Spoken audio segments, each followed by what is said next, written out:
උදෑසනක්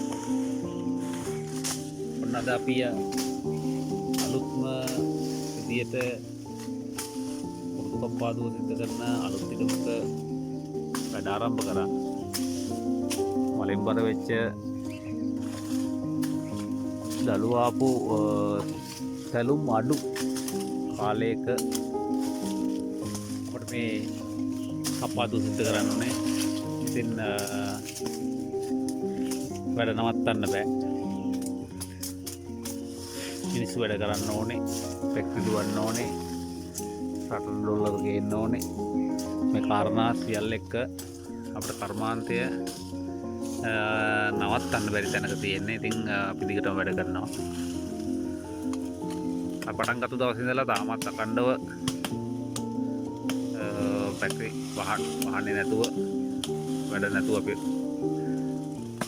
වැඩ නවත්තලා නැහැ. ඉතින් ඒක නිසා අපිට පේනවා ඇති මේ කල වර්ධනය වෙච්ච මොළ පුරුද්දක් තමයි අපි අද වැඩ කරන්නේ. ඉතින් ඊළඟ උදෑයක් වෙනවා ඇති මේ ඒරියා එකේ පළාතෙම තියෙන ශාලා ඉදන්.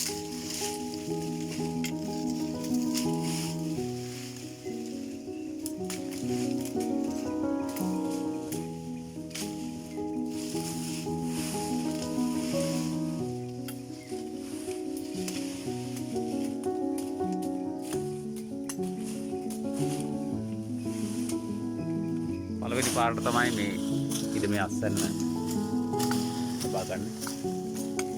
ඉතින් හොඳට නඩත්තු කරපු සාත්තු කරපු ඉඩමක්.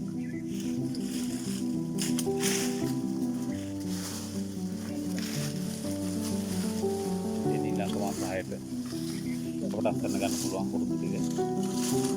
ඒ පන්දරේ එකයි කපන්නේ.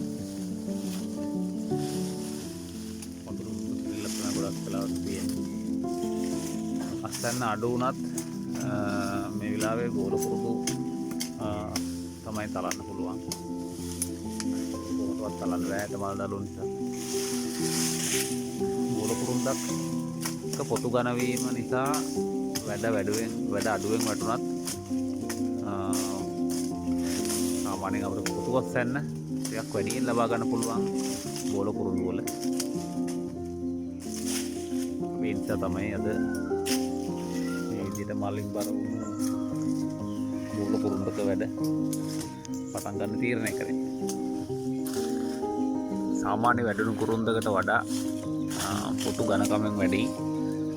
පොතු ඝනකම වැඩි නිසා මේක පොත්ත අපිට ලේසියෙන් ගලව ගන්න පුළුවන්. අනිත් ඉතින් වල අපිට ලේසියෙන් පොත්ත ගලව ගන්න බෑ. ඒක තැලෙන්නෙම නැහැ. තෙත ගතිය කොහොමවත් නැති නිසා. ඉතින් මේ ඒ විදිහට තමයි අපි මේ වැඩේ කරන්න වෙන්නේ. මේ කාලවල අපි ගෝල කුරුදු වලින් වැඩිපුර අස්සන්න ගන්න උත්සාහ කරන්නේ අනේ කාරණය නිසා.